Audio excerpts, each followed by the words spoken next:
Get ready to bring back to the stage, for the final time this weekend, the man who brought us all here. With a rock star welcome, Mr. Jamie McIntyre!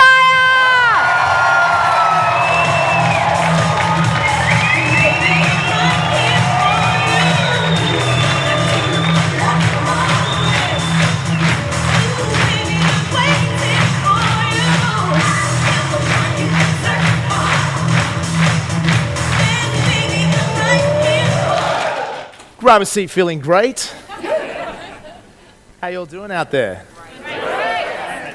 I'm impressed. Big 4 days, huh? Yeah. Remember way back when we started? I said some of you, the reason that you think you came to this program is probably different to the real reason why you're here. Who relates to what I'm saying now? For many of you, probably got a lot more than you expected, a lot of different things you expected, and a lot of also the things that you were after as well. And so I do commend you and acknowledge you, because it is a huge effort. Most people aren't prepared to put this effort in, and that's what I respect about each and every one of you. You're prepared to dedicate your time, money, and energy to continue your learning, and that's what it's all about. That's what changed my life, and that's what's changed so many other people's lives. So well done. This session will be fairly short, a chance to really lock all this in, one final process, and then we're going to celebrate and have a party and some drinks afterwards, because I think you deserve that. Is it true? Who deserves the party? Raise your hand, make some noise.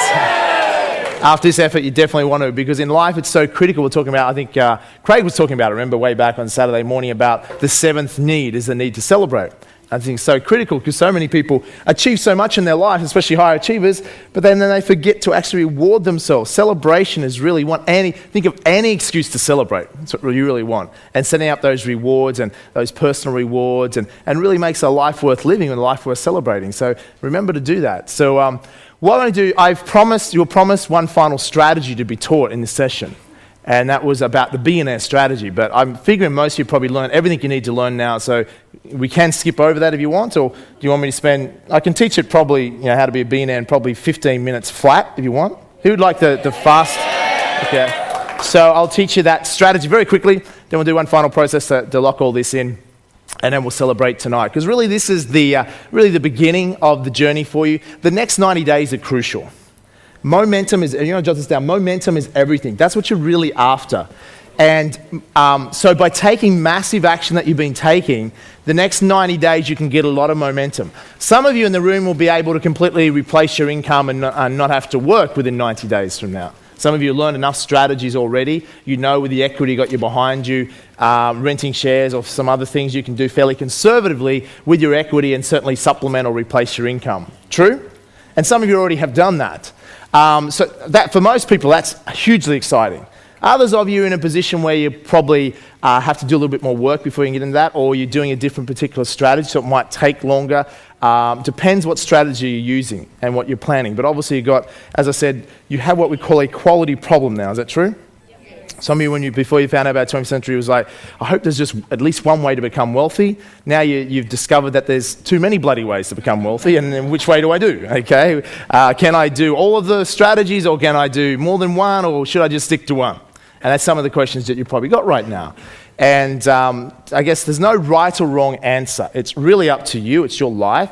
The reason we make available a larger range of strategies is not expecting you that you have to go and learn and do every single financial strategy there is. The reason we do that is it gives you choices. Does that make sense? It's like a buffet. If you don't like the spinach, but the rest of the food is great, take what you want. Leave what you don't there. Does that make sense? And some of you will come back, and some of you when you come back, you'll be ready to focus on other strategies as you advance yourself. Okay, so some of the strategies are advanced strategies, because some of you are ahead of others and looking to go to the next level. Others of you are just starting, which you've got more than enough with your hands full of what you've been learning already. So then you might add some other strategies whenever it suits you.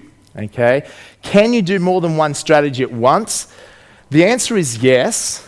Okay, depending on the strategy. I do a lot of the strategies, not all the strategies, but I certainly do a lot of the strategies.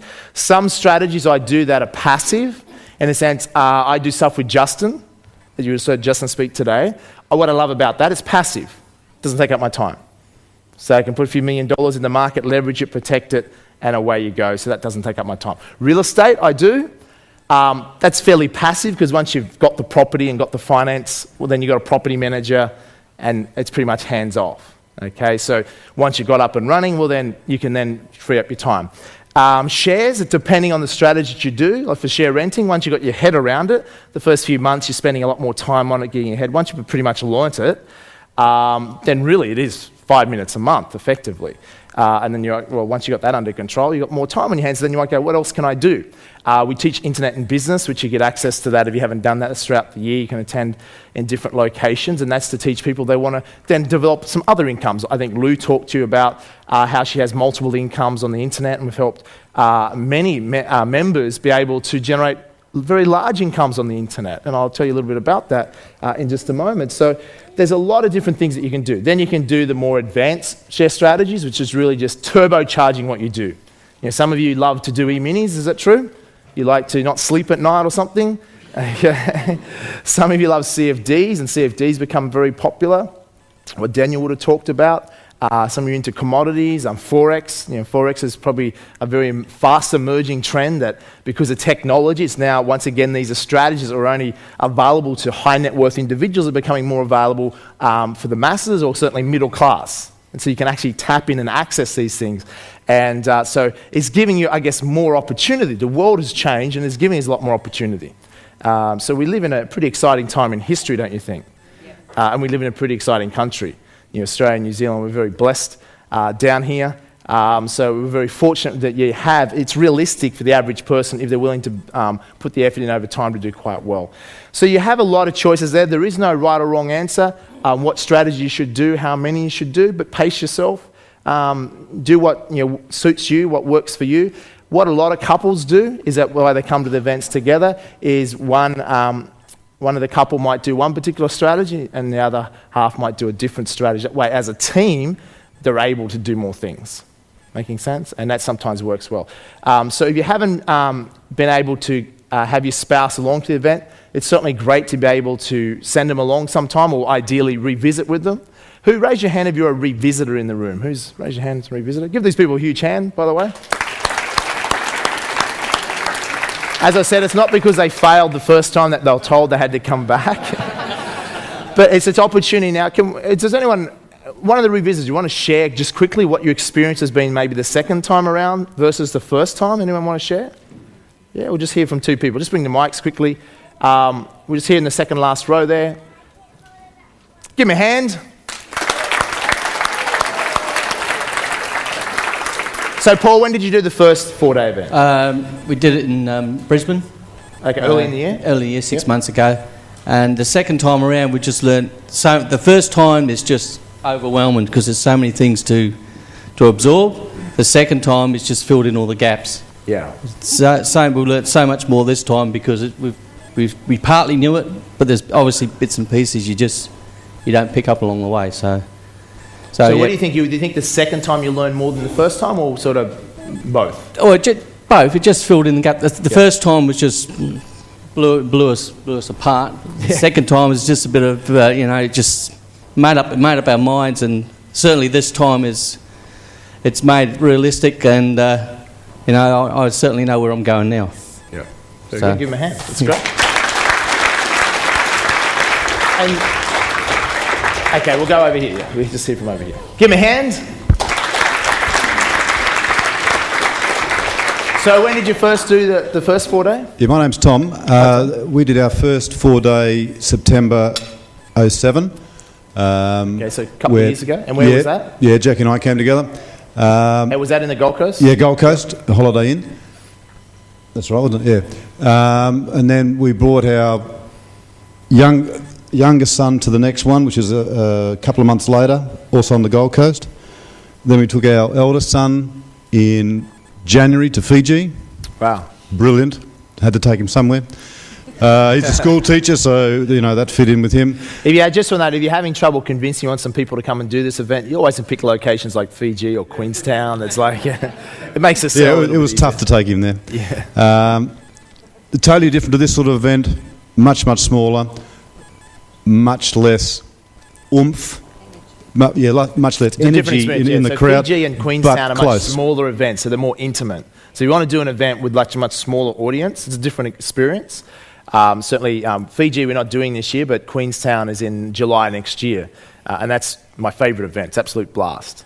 Yeah, so this is my third one and my wife Jackie's fourth one. And once, as Jamie said, not because we failed, it's just that we needed a boost for the end of the year to carry us on to the next year. But as far as the differences are concerned, the first one, we were totally overwhelmed. Totally overwhelmed. We signed up for 4 different strategies. You possibly could. Because the first one was great. The next one was brilliant. The third one was even better. We ended up, after the third or fourth day, we went back and saw the people, the staff, and said, can we withdraw from a couple? All right? Slow Because down. we just had no money left either to actually implement them. So, but it was brilliant. And as far as, did we learn more first time, second time, third time? Absolutely. And if not learning more, cementing what was put out the first times. And for myself, being a mere male, I can't do 2 things at once. So the writing and listening is hard for me. So, you know, but That's you know, another you're smile. getting there. So every time you tend to write a little bit more, and it sort of comes together. So thanks very much, Jamie. You're welcome. Give Tom a hand. Good. So jot this word down. The word we're after is called spaced repetition. So if you're going to master your life, it's great you can come to one event, you can learn a lot of things, go away, get momentum, take action, and you can do very well. But if you really want to master it and take your life, continue to that next level, it's what you're after is spaced repetition. In other words, continually putting yourself in the environment where you continue to learn over a period of time. So the way with your 5-year membership is designed that you can come back as many times as you want over the next 5 years at no extra charge. So it's designed that way because you can continually come back. I mean, who thinks over the next 5 years, if you come back at least once a year, just to check in how you're going and reset your goals, that would improve your results? Yes or no? Yeah. And if you set that and you said once a year, take 4 days out of your life, I'm going to work on my life, I'm going to learn some new strategies, I'm going to refresh what I've already been learning, check on how my goals are going, what I've set in the year before, and reset for the year ahead.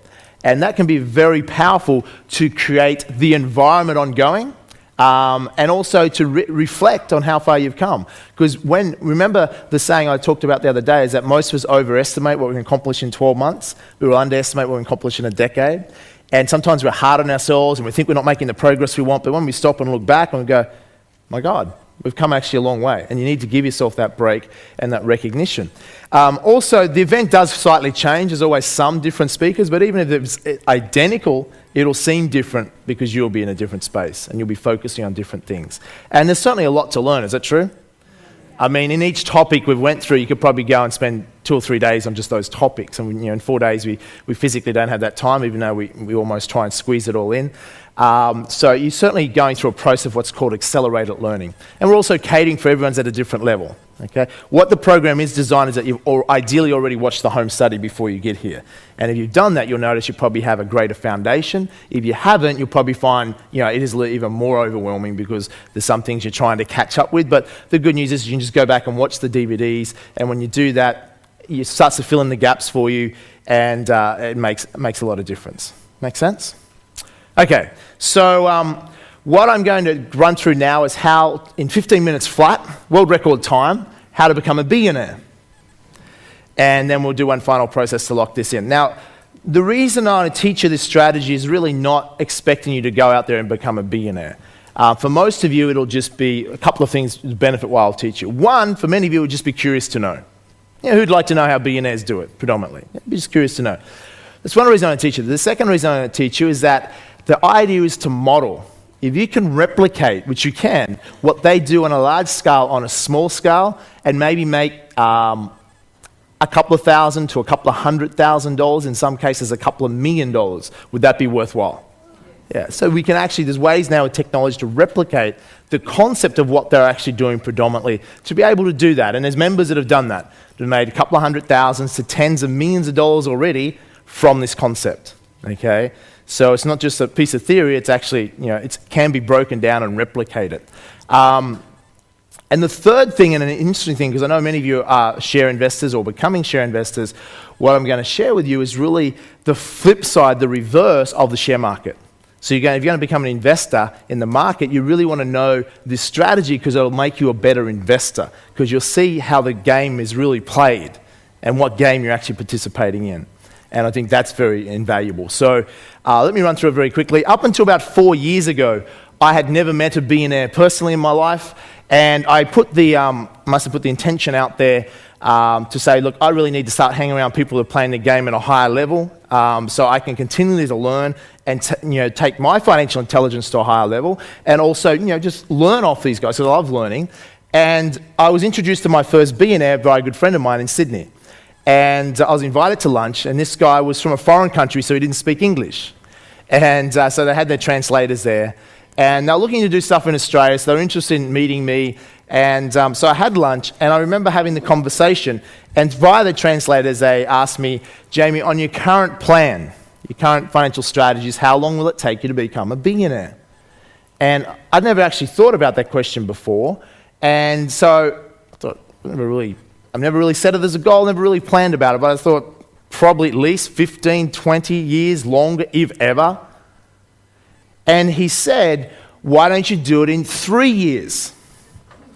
And I said, why don't you take more drugs? No, I didn't actually think that would translate well.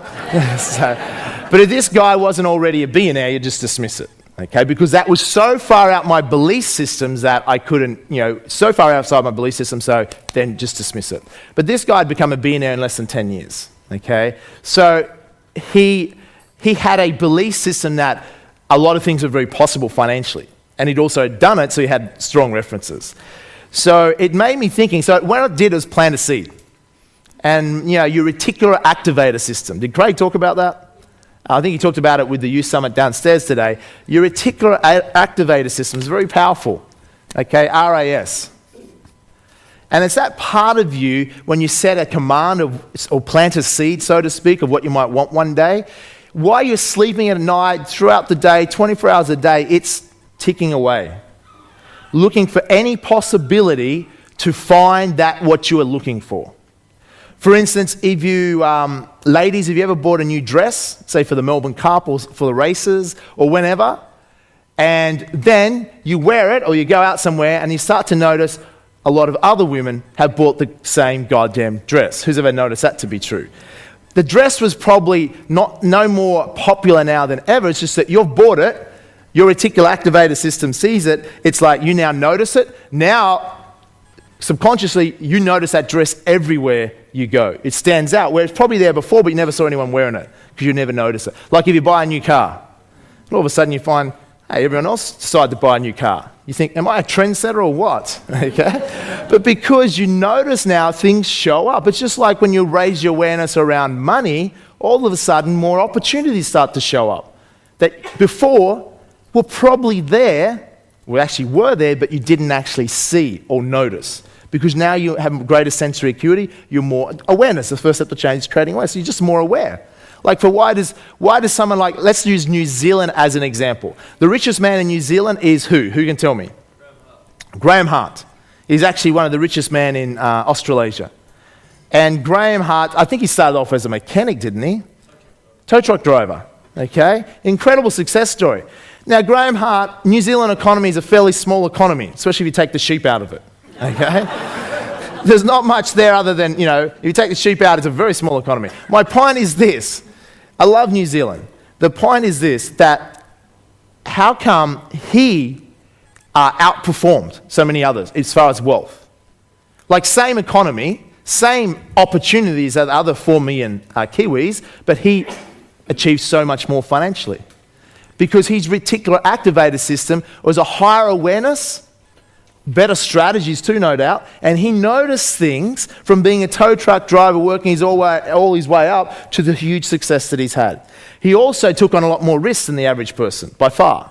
He's willing to back himself. And as a result, he's produced a massive result financially, like a billionaire, and done very well because his reticular activator system would have been preset to be aware of that and create a lot more wealth. So obviously that was a seed. When you say the seed's planted, your reticular activator system is now going to work to find that. That's the power of goal setting. Okay? So as a result of that, my mind started thinking, well, if I ever become a billionaire one day, how would I do it? It's a very good question to ask. Before I was a millionaire many years ago, my mentor said, Jamie, ask this question. If you ever become a millionaire, how would you have done it? In other words, start asking these questions, the power of the questions. Okay? How would you do it? So I started generating some ideas. And because I'd been hanging around people who'd become worth hundreds of millions of dollars, I'd learned a lot how they create a lot of the wealth. So I had some idea what it would take to become a billionaire, which I'll share with you in just a moment. And so I started thinking about that. I thought, wow, personally, for lifestyle, I have no interest in becoming a billionaire for lifestyle because pretty much you don't need to be a billionaire to have a great life. Does that make sense? You don't need to. I mean, other than your private Learjet, there's really not much more that, if you're a very well-off person, you don't necessarily need any other than a private Learjet. What else is $1 billion going to get you? Okay. For me, though, I'd be excited by it primarily because my highest value is making a difference and making massive change in the world. I know $1 billion would probably be, a billionaire has probably got more influence and more power than, say, a senator, okay, or possibly even a prime minister. So they have significant influence. So money is power. And money can give you influence, okay? Especially if you do good things with it. So that's why I was thinking with, no offense to Jamie Packer if he ever watches this, it's unlikely. But now that I said that, someone is probably likely to pass it on to him. But see, we don't want to prejudge people's situation, but Jamie went through some tough times and, was, fairly depressed at one point. And the reality is different. See, actually, his interesting comment was in the paper today. Jody Rich said the most unhappiest man he's ever met or ever knew was Kerry Packer.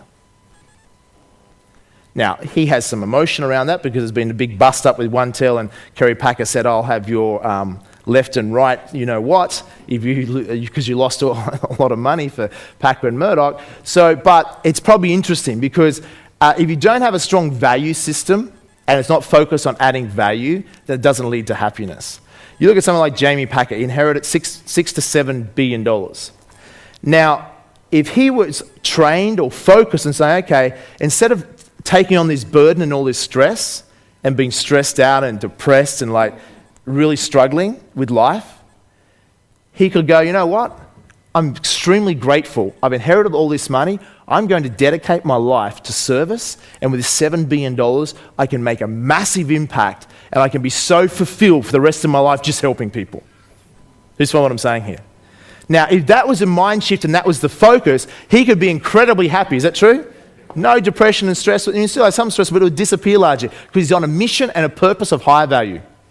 And he could look forward to it with massive pleasure linked to it. He would have a compelling future. Because it's like, oh my God, $7 billion. Imagine the joy he could get from the impact he could have. Okay? But that's a different level of thinking and different focus. Instead, what Jamie Packer do? One, he flogged off his father's businesses because Jamie was not passionate about